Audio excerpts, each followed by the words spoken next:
The life and death of Assia. She is one of the 4 most important women, and today I will tell you her story and her significance. For that, we must begin with the birth of the prophet Musa.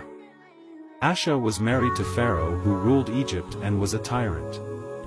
Assia was the opposite. She was virtuous, full of mercy, and very beloved by Allah. At that time, Pharaoh had a dream where he saw a male child from the Israelites taking his throne. He then decreed to kill all male infants of the people of Israel that would be born every other year. Musa's mother concealed her pregnancy and gave birth in secret.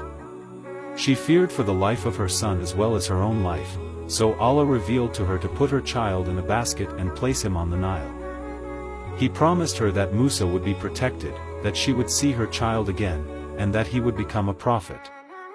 Musa drifted until he reached the palace of Pharaoh. It was Assia who found him and decided to take him in. Assia and Pharaoh had been trying to conceive for a long time but without success. Allah had not granted any offspring to this wicked being that was Pharaoh. Assia arrived at the palace, filled with happiness by the son she had just taken in, and persuaded Pharaoh not to kill him. She said, "This is a source of satisfaction and joy for both of us. Do not kill him, perhaps he will be of use to us, or we will take him as our own child."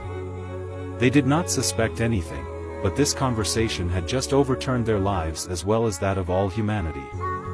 The child they had just taken in would change an entire country and mark a major turning point in their lives. She had to find a nurse for Musa, so she made a public call and Musa's sister heard the call. The nurse who came to live with and raise Musa with Assia was none other than his biological mother. Glory to Allah, He is the only one worthy of praise. He does what He wants and has plans for each of us. Never despair, He never abandons His servants. Pharaoh claimed to be a god and killed anyone who claimed otherwise or who worshipped someone other than him. Time passed and Musa began to call on Allah. Assia believed in his message immediately, but at first she hid her faith until the day Pharaoh killed a man named Habil.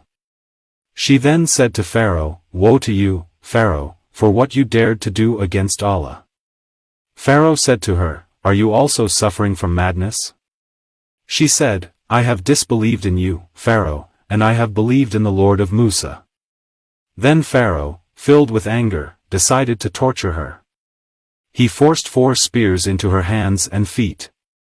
Assia, may Allah's peace and blessings be upon her, said, "Lord, build me a house with you in paradise, and save me from Pharaoh and his work.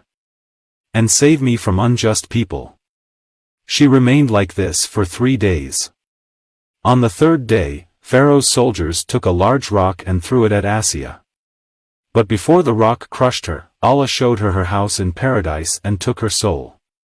Assia gave up this world, she endured the torture of her husband until Allah took her soul. Assia was a woman full of compassion, tenderness, and mercy. Despite being married to a tyrant, she did not hide her faith. And she did not hesitate to sacrifice herself for Allah. She endured the torture of her husband. As a reward, Allah offered her paradise.